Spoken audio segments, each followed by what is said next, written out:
Hey guys, Tom here again from synthhacker.com, and in this video I'll be showing you how to make this synth from the start of Rushing Back by FLUME.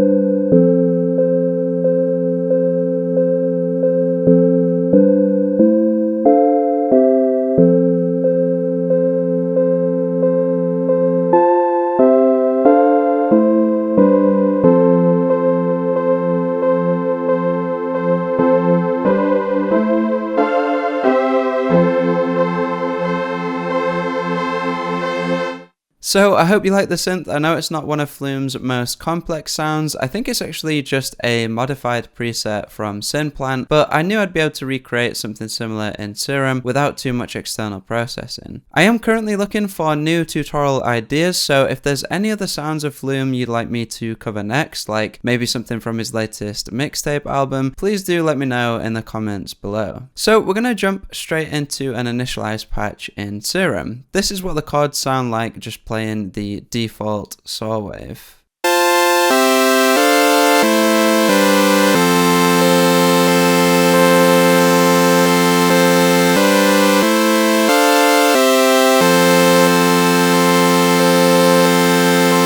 If you want to grab the exact MIDI I use, by the way, there's a free download with all of my tutorial MIDI files at the link in the description below. For Oscillator A, we're going to be using the analog BD sine wave.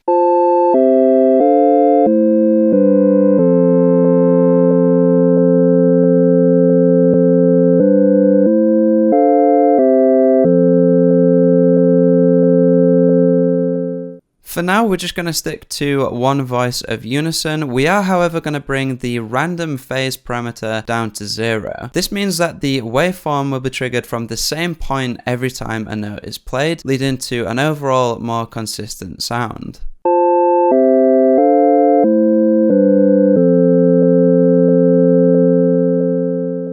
Next, we're going to use a very simple triangle LFO to slightly modulate the global pitch in Serum, which adds a nice detuned lo-fi vibe to the synth.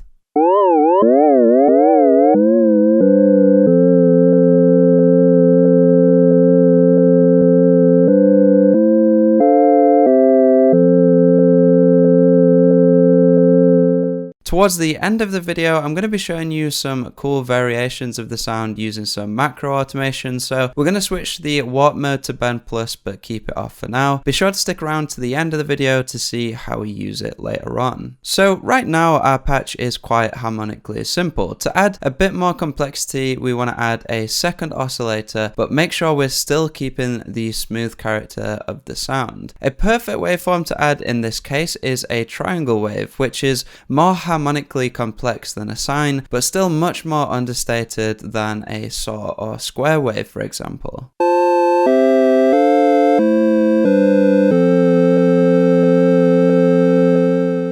We're going to use the same LFO as earlier, but this time modulate just the fine tune of Oscillator B, meaning that the higher harmonics of the sound will be slightly more detuned than the harmonics generated by Oscillator A.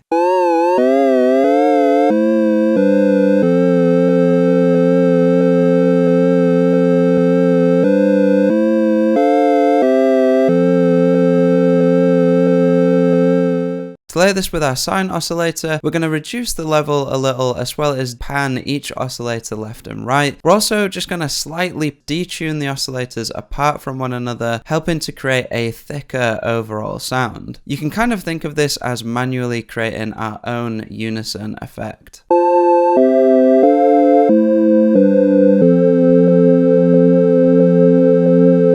With our harmonic structure now set, we can begin shaping the sound, firstly with an amplitude envelope that has a pluck-like nature, but keeping the sustain fairly high.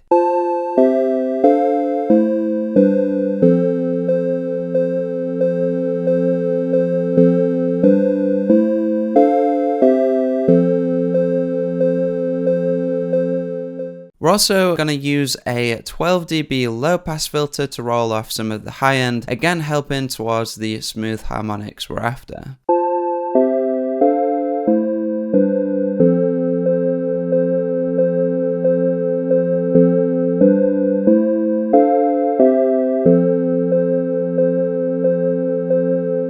One cool trick, if you'd like to dial in the amplitude of the upper harmonics further, is to play around with the filter's mix parameter.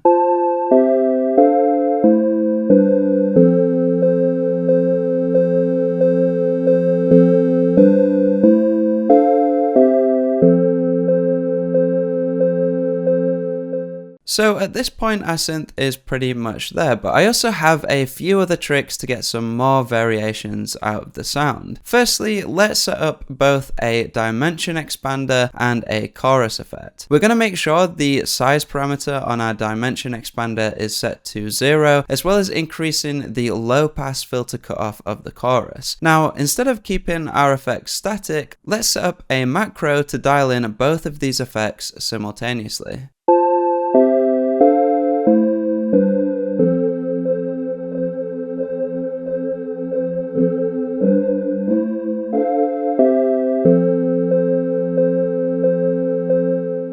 To go a step further, let's set up a separate macro to create a variation on the main synth itself. We're going to modulate the bend plus warp mode of oscillator A, the amplitude of oscillator B, the frequency cutoff of our filter, as well as the amount of amplitude, decay, and sustain.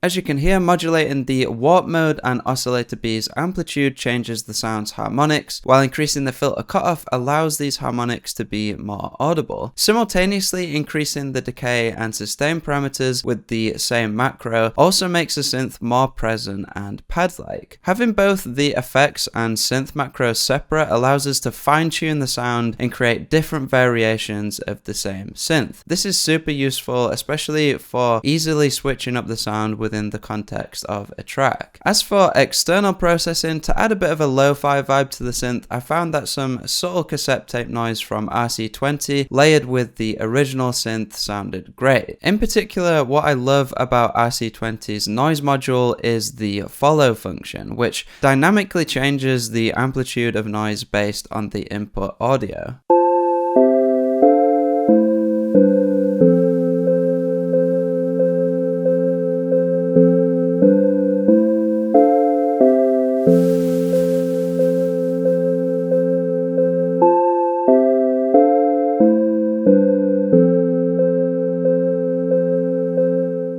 If you don't have RC20, adding a noise oscillator in Serum itself is another perfectly good option. Some other plugins you might want to try on this sound could be some reverb, delay, saturation, and all that good stuff. But there we have it, a really versatile FLUME inspired synth for Serum. Again, if you want to grab the exact MIDI I use for this sound along with the MIDI from all my other tutorials, I recently put together a free download you can grab using the link in the description below. If there's any other sounds by FLUME or other artists you'd like me to cover next, please do comment below and let me know what you'd like to see. If you'd like to support the channel and also get your hands on some presets and samples created by me, head on over to my website at synthhacker.com. Every purchase on there also includes the presets from all of my tutorials. I have a ton of videos currently in the works, so to stay up to date, be sure to subscribe and click the notification bell. That's all for this tutorial though, guys. Thanks a lot for watching, and I'll see you in the next video.